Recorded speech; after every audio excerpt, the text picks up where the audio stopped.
Assalamualaikum warahmatullahi wabarakatuh. Welcome to the next episode of Sacred Heartwork. My name is Dr. Mumtaz Yusof, a family physician. And I am Ustazah Dr. Nuraini, a mental health practitioner with a doctorate in psychology. So thank you for still being with us during this podcast. So today we're going to talk about a very interesting topic that is actually all over TikTok. Oh, is it? Yeah. So we're talking about attachment styles or attachment theory lah. So if you don't know, if the audience don't know what it's about, so basically it studies how we react, we deal with other people. So there are 4 patterns. This attachment theory has 4 patterns. There is a secure attachment style, there's an anxious attachment style, there's an avoidant one, as well as a disorganized attachment style, which is a mix of anxious and avoidant. So sometimes people when they are in a relationship, and by relationship it doesn't always have to be between men and women, it can be between family members or friends. So sometimes they are clingy, so that can mean you are very anxious attachment style, or sometimes you are very avoidant. That means when people want to get close to you, you back away or you run away lah. So why does knowing your attachment style matter or help in whatever relationships that you're going through?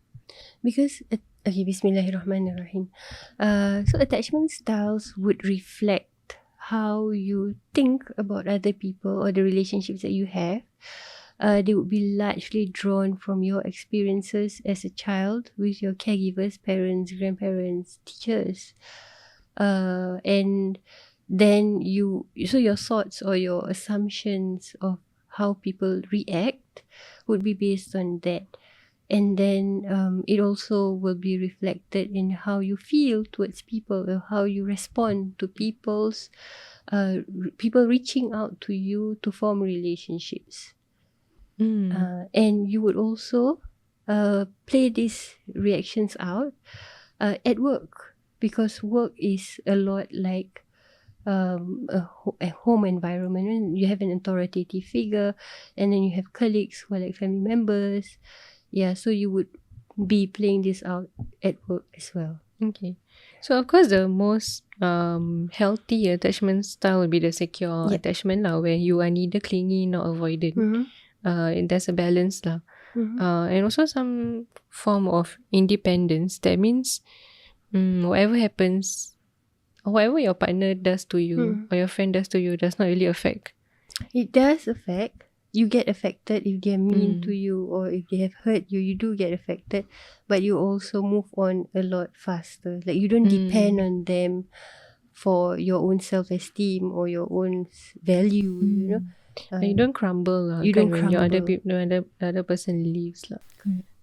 So like you said, it's all from childhood experiences lah. So the attachment style that your parents, you have with your parents, can also translate into adulthood and how you are attached to other people as well. Do we have an attachment style with Allah subhanahu wa ta'ala? Yes, we do. Yeah. So a lot of individuals would tell me that the way they perceive Allah would be how they perceive their parents. So if they feel that their parents was unloving, or their parents were punitive, some parents can be punitive. Like when a child does something wrong, they are unrelentless in or revengeful even to some extent. They would keep bringing it up. So individuals like this who grow up in this kind of households would also have this kind of perception of Allah. So they don't trust that Allah is merciful. They don't trust that Allah will not punish you the way your parents will punish you, and the way your parents are unkind to you. So they see all authoritative figure as being unkind, and that includes Allah subhanahu wa ta'ala. So then if they don't see the mercy of Allah, so if they were to do something, they think that Allah is not going to forgive them, that Allah is being harsh and unkind. Then I guess it affects your spirituality also. You don't want to get close to Allah because your parents make that kind of connection so scary. So if you have an anxious attachment style, Mm. you always feel like your friend or your partner or Allah subhanahu wa ta'ala is going to leave you. Mm. You're anxious, like Yeah. you overthink every text. Mm. Like, the person never put emoji. Last time the person always put emoji, now never put emoji. Overreading. Overthinking. That's anxious. I see. Okay. Is it possible? Yeah, okay. So anxious attachment would mean that this is someone who will be very clingy. They will not let you go. They will not let you move. They want to be there with you every hour, every second of your life. They want to know what you're doing. And they would not like it when you have other friends. Oh. So how does this translate to Allah subhanahu wa ta'ala? They always feel like, okay, when they do something wrong, Allah subhanahu wa ta'ala is going to leave them. Yeah. Yeah, that's so true. Yes. Kan? Yeah. So like when they go through difficulties, so how what we understand about going through difficulties in life is that these are all pre-planned. Like all the tests that you will go through in life has already been planned out for you. So I guess when they go through these normal things that have been planned out for us, they might probably think that, oh, this is Allah purposely punishing me or leaving me or causing this to happen because They are going through hardship. I did something wrong. Oh, okay. They are going through certain hardship, so they think that they are being punished because they're anxious. So, anxious attachment style are also people pleasers, huh? Yeah, because they are so scared of losing that connection, so they will appease. They will friend and they will appease and fawn so that this connection does not go away. Yeah. Okay, that's quite unhealthy.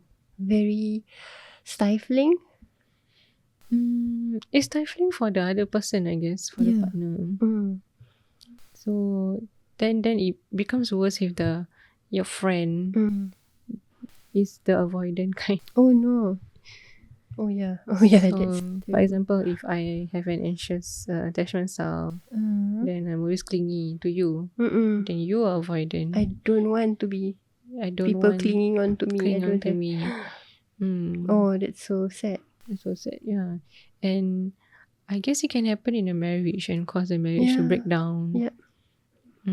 If we don't understand what our style is. Yeah. I guess, so that makes it very important for couples to learn their attachment styles before marriage so that they know if they are a good match.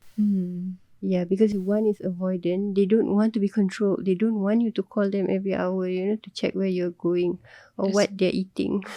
So avoidant also means like discomfort with intimacy also is possible. And hyper independence. So thinking that they can do everything on their own without needing other people. Yeah.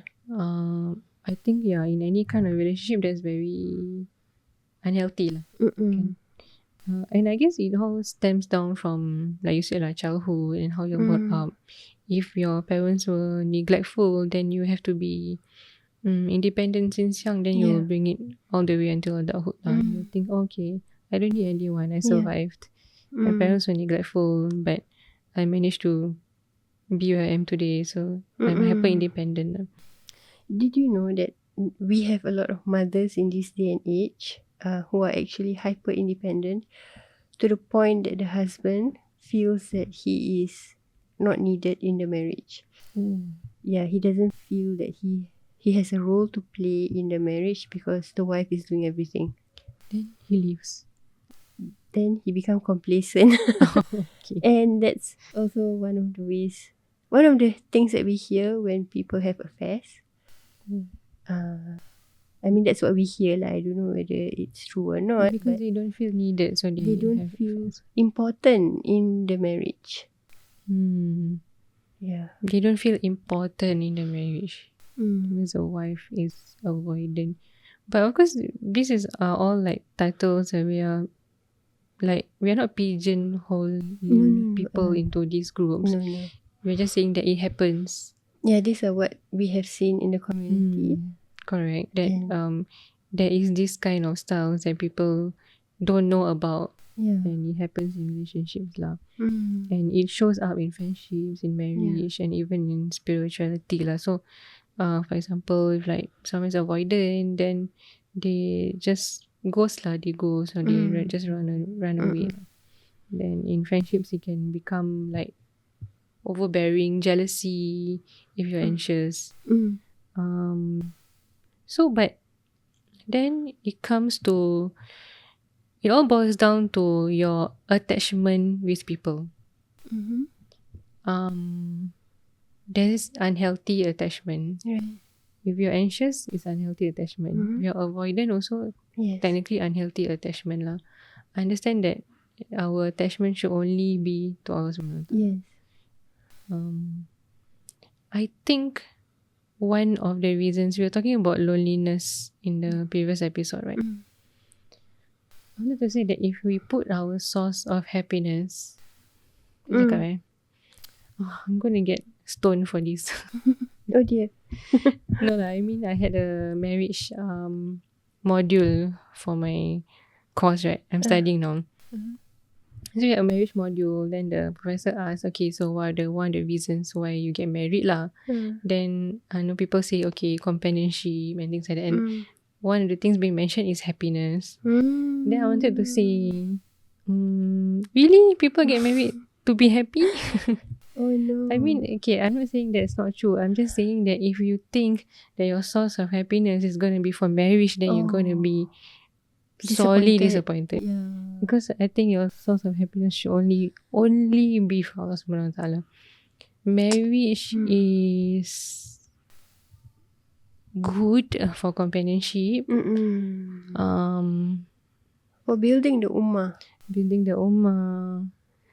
To get more bonus points. Yeah, because you have to tolerate and to strive and struggle and yeah. But of course there's a lot of love and things like that. But happiness, really, I don't know. Yeah, it's sakina mawadda wa rahmah. Sakina meaning that it's a restful, the home is a restful place, a place of rest. Mawadda means there's mutual love and understanding. Rahmah is compassion and graciousness. Yeah, happiness was not put in the mix. But then, I think it is not healthy for us to seek happiness. So the pursuit of happiness is actually unhealthy. It's not meant for this world. Yeah. And I mean, happiness is a feeling, and like I said in the previous session, our heart is in Allah's hand. So it's up to Allah whether He wants us to feel happy or not. And it should be treated, happiness, sadness, anger, disgust even, should be treated like it is a cloud, or a weather. So you have, rainy weather, you have the sunny weather and things like that. And not to allow your reactions to be based on emotions or the weather. So if you want it to be sunny all the time and happy all the time, you might be disappointed. Yeah. And you might have trouble with all the other seasons, So that's why I'm saying, like, you when you're attached to someone, you feel this attachment to someone. What do you want from that person? You want happiness, then you're not going to get it lah. Because no, it cannot come from a person. It can be transient happiness. Yeah. But if you have this attachment in someone hoping to have everlasting happiness, then you're going to be anxious all the time. Oh no. Why is this person not giving me the happiness that I not pray happy? For? Why am I not happy? Then if you go into this kind of relationships or friendships or marriage, thinking that these people are going to give you happiness, then it's going to crumble lah. Yeah. Poor thing. You're going to get very disappointed. You're going to get disappointed lah. So our dependence and our attachment and our love should only be to us, Allah Subhanahu Wa Taala. So the heart that attaches to Allah will never be disappointed. You'll never break lah. Right? You'll never disappointed. Yeah. You'll never feel heartbroken Yeah. if you're only attached to Allah Subhanahu wa Ta'ala. Yeah. I'm not saying that you cannot have deep, meaningful relationships lah. Okay. So people can break your heart, but Allah will not break your heart. You might feel disappointed. You might feel heartbroken. You might feel what was it you said? Grief. Because of people, yes, that will happen. People That will are happen. That will happen. People are going to disappoint you. People are going to break your heart. You know. People will disappoint you. Yeah. Yes, correct. And you know, if you give them don't ever give people your heart, because people are makhluk. They don't know what to do with your heart. That's too big a deal to. It's too precious to give anybody. Your heart can only be for Allah. Yeah. Hasbi Rabbi Jalallah ma fi qalbi ghairullah. Yeah, so your heart is so precious that it belongs only to Allah. Like you cannot go and give it to anybody else. Yeah lah. Your heart is like, I don't know, it's a good analogy. It's like sabun, you know. Other people hold it lah. Slippery. Cannot let people. So if we have an unhealthy attachment with somebody, how do we move away from that unhealthy attachment? I mean, of course, firstly you need to identify that is an unhealthy attachment lah. Yeah. So this again is your nafsu who's having all this attachment and all these expectations and all these wants, happiness, and one thing. Desires. Yeah, is the nafsu lah. So it really is important for you to catch your nafs and talk to your nafs, teach your nafs, nurture your nafs, so that it doesn't go. So it's okay to have all this feeling of I'm not sure whether this person like me or not, or all these doubts about people. That's fine. Yeah, but do not act or react in a way that hurts yourself or other people. Yeah, so catching yourself and teaching yourself, identifying that this is so unhealthy, you are overreacting,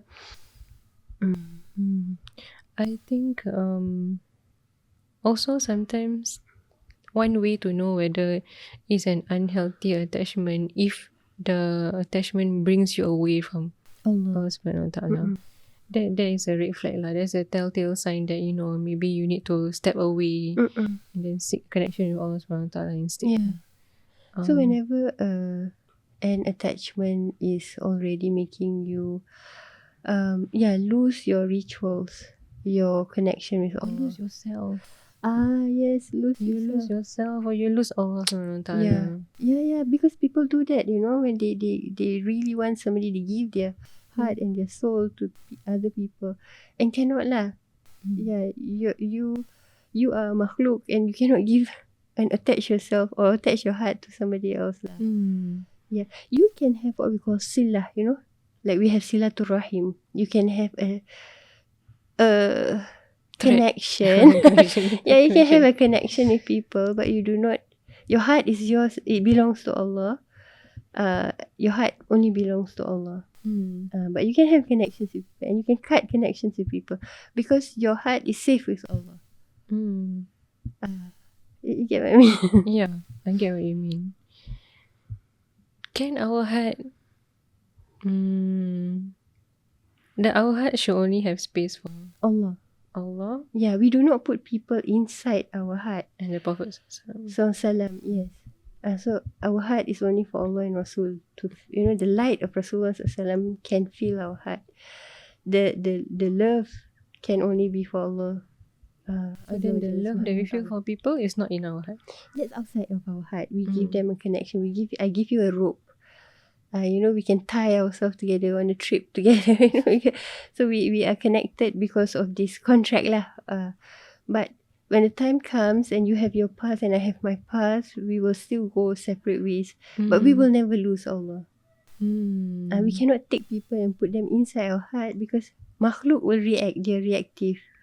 And they are going to destroy what's inside your heart. And the heart flips. Yeah. Like feather.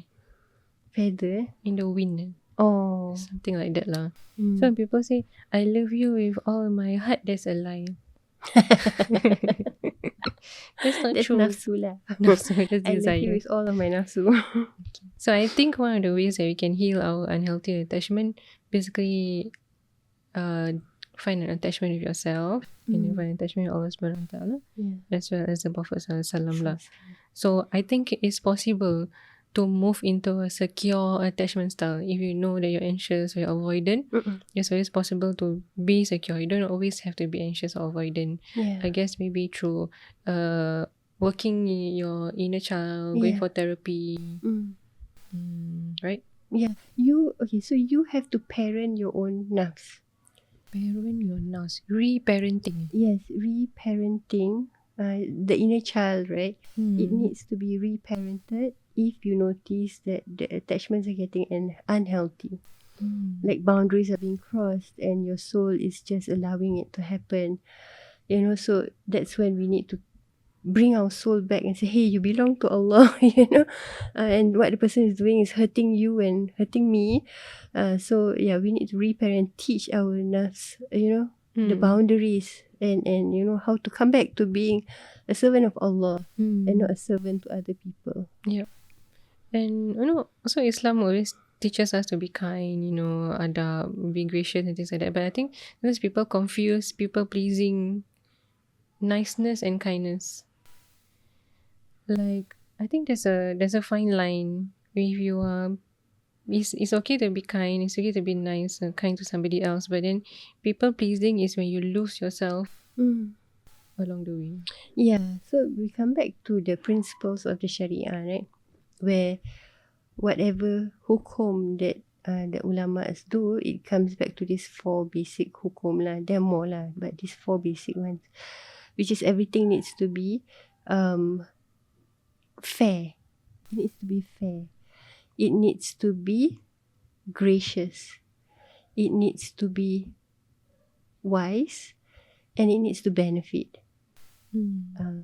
So if we were to adopt these into our own lives, that is one of the ways that we can draw boundaries and keep our soul safe, so that the soul understands, is this relationship, is there fairness here, is there graciousness here, is this wise, and is there benefit from this relationship. So if it's unhealthy, it's unfair, it's unkind, it's unwise, then obviously, And it goes both ways, right? Yes. For the person and also for yourself. yes, yeah, Yep. So I hope it has shed some light in the attachment theory. If you don't know, you want more information, we'll put it up on our social media pages, inshallah. If you need help reparenting your nafs or your soul, or working on your inner child, you can always talk to someone. You can book therapy and counselling sessions on our website, sacredheartwork.com. You can also check out our social media pages, inshallah. So until then, we'll see you in the next episode. Assalamualaikum, and take care of your heart.